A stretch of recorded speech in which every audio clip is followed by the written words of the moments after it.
Salut tout le monde et bienvenue dans ce jour 5 de la rétrospective en 2023 de 2022.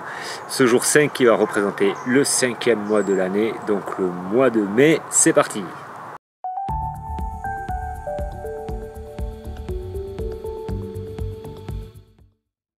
Alors tout d'abord, je vais vous souhaiter un excellent mois de mai 2023. Le mois de mai, sous nos latitudes, en tout cas, c'est le printemps, c'est le soleil qui arrive, un peu comme aujourd'hui. D'ailleurs, ça représente bien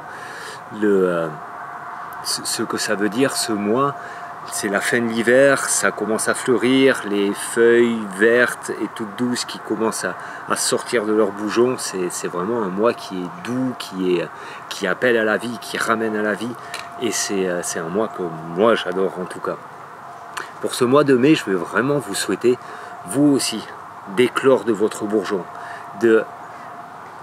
Ce bourgeon, il va représenter un projet, ou alors qui vous avez envie de devenir, qui vous avez envie d'être, mais il a du mal à éclore parce que on a peur de notre entourage, on a peur des jugements, on a peur de nos jugements, de notre vision de nous-mêmes, on a peur de ce qu'on a mis en place, on a peur de se saboter, on a peur de beaucoup de choses et c'est pour ça qu'on ne va pas aller très loin dans nos projets, qu'on ne va pas oser les mettre en avant, on a peur de la suite, que financièrement ça ne va pas être viable, il vaut mieux que je reste dans mon boulot, il vaut mieux que je reste dans mon histoire que je suis actuellement parce qu'au moins ça fonctionne même si c'est pas parfait. Alors moi je vais vous souhaiter vraiment de sortir de toutes ces peurs-là, d'être vigilant dans les réalités des situations, de ne pas plaquer un boulot pour plaquer un boulot, de ne pas faire n'importe quoi, mais d'être bien lucide sur « Ok, maintenant, si je ne prends pas de décision, si je passe pas au-delà la peur que mon entourage me juge, que je ne me dis pas « Mais ok, maintenant j'ai suffisamment de compétences pour foncer, et pour faire le projet qui me tient à cœur, alors j'y vais. » Et vraiment, je vous souhaite en ce mois de mai de fleurir de tout ce que vous avez envie d'être. Moi, c'est la prise de conscience que j'ai fait en mai dernier.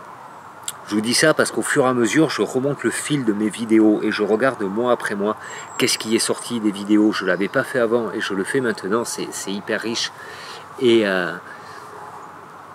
Et en ce mois de mai, je crois que c'était à cheval, avril-mai ou quelque chose comme ça, j'étais à Paris pour le congrès de l'Académie Zéro Limite. C'était 3 jours de conférences avec des conférenciers super inspirants, mais qui en fin de compte se dévoilaient sur scène comme des gens hyper normaux, avec toute leur vulnérabilité, avec, ok, ils étaient sur scène devant 1800 personnes, devant 1800 entrepreneurs, eux-mêmes étaient entrepreneurs, et ils nous racontaient de quelle façon ils y sont arrivés, et la plupart, ça part d'un accident, ça part d'un burn-out, d'une dépression, d'une rupture, de quelque chose de dur.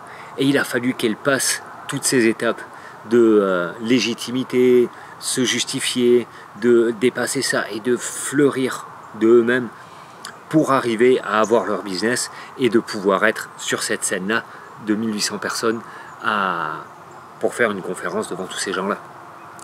Et donc, j'ai pris cette conscience-là aussi à me dire, mais ok, dans mon défi vidéo, j'osais pas trop donner des conseils et parler de choses.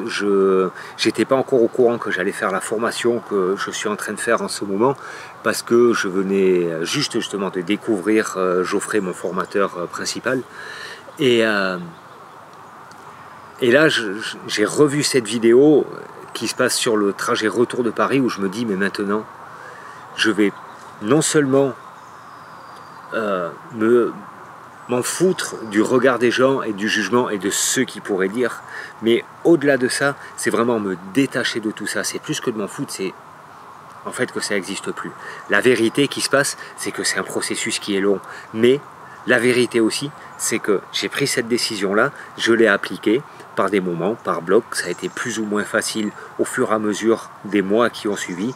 Aujourd'hui, ben je suis beaucoup plus à l'aise de parler de choses devant la caméra, d'être face à des gens qui disent « Ouais, de toute façon, les coachs, c'est débile, et les formations en ligne, c'est débile, et tout ça, c'est des charlatans. » Ben, je suis OK avec ça, en fin de compte. Les gens parlent d'eux, les gens parlent de leur expérience, de leur vision, puis après, où ils sont ouverts à en parler, et puis on en parle, et j'ai pas besoin de les convaincre. mais on peut échanger sur nos points de vue différents, ou alors ils sont pas ouverts, puis c'est ok.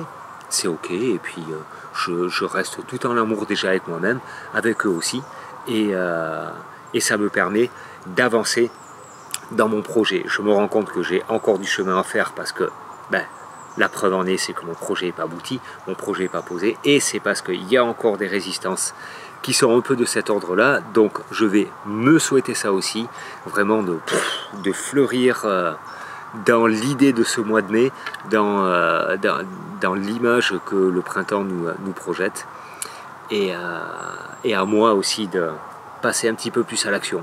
On y va avec ça, et je vous souhaite tout de bon, et vous dis à demain pour de nouvelles aventures. Ciao ciao.